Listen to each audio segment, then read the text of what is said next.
To think that right now people are being scammed. So lots to talk about with this. These figures come from UK Finance. It's an increase of 3% on the same time last year. And there are kind of two basic types of scam, essentially, or fraud. There's unauthorised payment fraud, and that means that somebody has got hold of your card, for example, or they've got hold of your bank details. £372 million stolen that way. And then there's authorised push payment. So an authorised push payment is where you've been targeted and essentially you have willingly been persuaded to hand over money, and so much is also lost in that. So that's £257 million.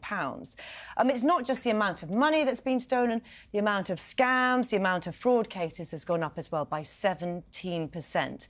And the average stolen in each case is around £300. So it's a lot of money, isn't it?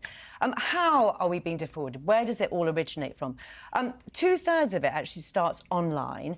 You've got 17% by phone and then 16% of unknown or by another method as well. And it's not just online this is happening. £40 million is actually spent physically in a store when someone has got hold of somebody's card. 12.8 million stolen from cash machines. There are cloned... I know. Look, there's a gasp all around, isn't there? It's OK. There's cloned debit cards as well. And then also, I was interested in this as well, £2.2 million through counterfeit, forged or fraudulently altered cheques as well. I mean, I love cheques. I don't even have a chequebook anymore, but that still happens. There is some good news. I mean, banks are really trying to crack down on this. 70% of all attempts were actually stopped. So that's £870 million prevented from being stolen by banks. And also, people do get their money back. Not everybody gets their money back, but let me just go back to those different kinds of fraud. Unauthorised fraud, 98% of people actually got their money back. So, again, a bit of good news.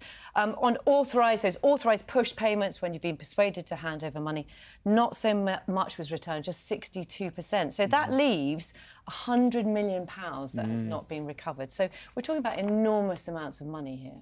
And what scams are making up those numbers?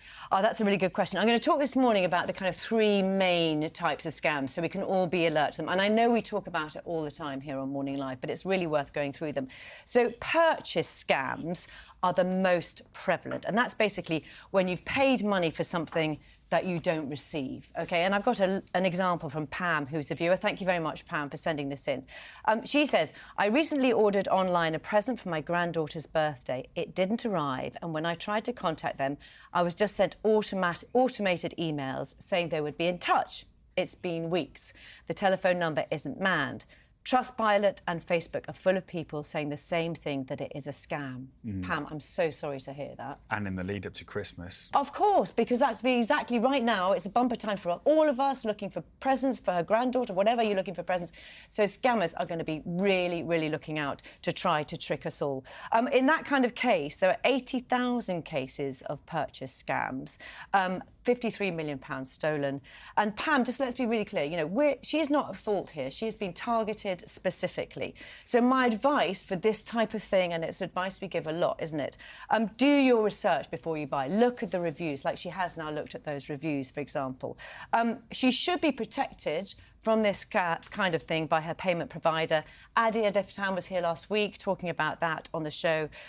If she bought it through her credit card and it was worth more than £100, I'm guessing it was worth less than £30,000. I might be wrong. She could do that with her credit card through Section 75. Also, in debit card, you've got chargeback. You can get that back within 120 days. And if you're paying through a third party, like, for example, PayPal, they also have protections as well.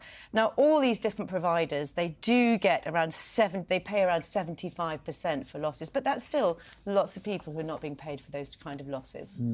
There are people as well who want to try and make a bit of money if they can on the side, because things are tough at the moment. Yeah. And Janet almost got caught out here. She sent us this message. Thank you, Janet, for getting in touch. She said, I invested £200 in what I later discovered was a scam trading platform. After closing the account, I was contacted by a company claiming I was owed more than £3,000. But to get it back, I had to trade in Bitcoin. When that transaction supposedly went wrong, they said I needed to send another £6,000 to fix it. I'm now completely unsure who to trust and worried it's all part of a bigger scam. Oh, Janet, I'm so sorry to hear about this. This is what's called an investment scam. You talk about them. We talk about them on Rip Off Britain all the time as well. They're the second most prevalent type of case. And you really get a sense there from Janet about how much money can be lost in these type of cases.